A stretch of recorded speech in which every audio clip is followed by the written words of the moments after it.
वैसे तो चीन के साथ भारत की झड़प होने के बाद भारत के लोगों में चीन के प्रति रोष व्याप्त है तथा पूरे देश में चीन के राष्ट्रपति के पुतले भी जलाए जा रहे हैं। वहीं चीन से बनी वस्तुओं के बहिष्कार करने की बातें भी सामने आ रही हैं, पर चीन के सामान का बहिष्कार करना भारत के लोगों के लिए आसान भी नहीं है। देश के लोग चीन से बनी चीज़ों को लंबे समय से इस्तेमाल भी करते आ रहे हैं। वैसे आपको बता दें कि एक आंकलन के अनुसार स्मार्टफोन जो हम प्रयोग करते हैं, स्मार्टफोन बाज़ार के 73% हिस्से पर चीन का कब्जा है। वहीं दूसरी ओर बच्चों के खिलौनों के मामले में 66% के लगभग खिलौने भी चीन से आते हैं। वहीं साइकिल और बाइक की बात करें तो 81% के लगभग बाइक और साइकिल के पार्ट चीन से आ रहे हैं।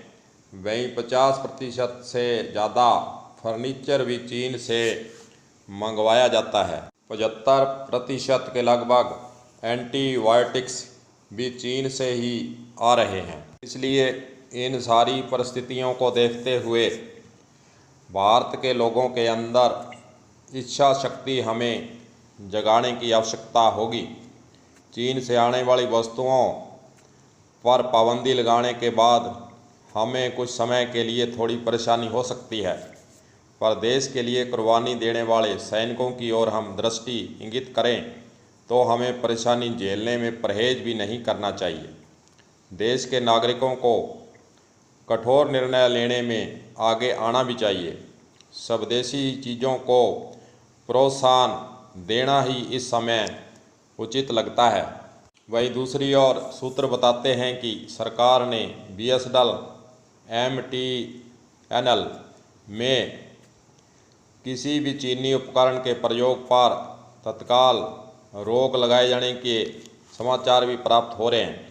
पुराने टेंडर रद्द करने की तैयारी और नए सरकारी टेंडर होंगे जारी ताकि चीन की हिस्सेदारी उसमें नहीं रहे।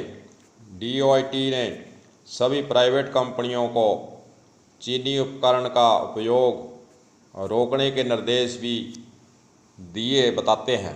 जहाँ तक छोटे बच्चों के खिलौनों की बात है, छोटे बच्चों को तो जो खिलौना हम ला कर देंगे वह उसी से खेल लेगा, परंतु हमारे अंदर इच्छा शक्ति जगानी होगी कि हम चीन के चीज़ों का बहिष्कार करें और उन चीज़ों को खरीदने के प्रति अपनी रुचि नहीं दिखाएं।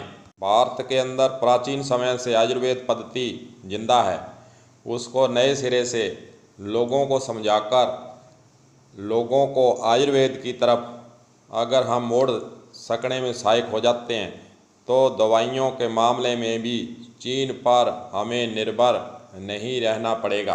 वहीं दूसरी ओर कहावत है कि आवश्यकता आविष्कार की जननी है।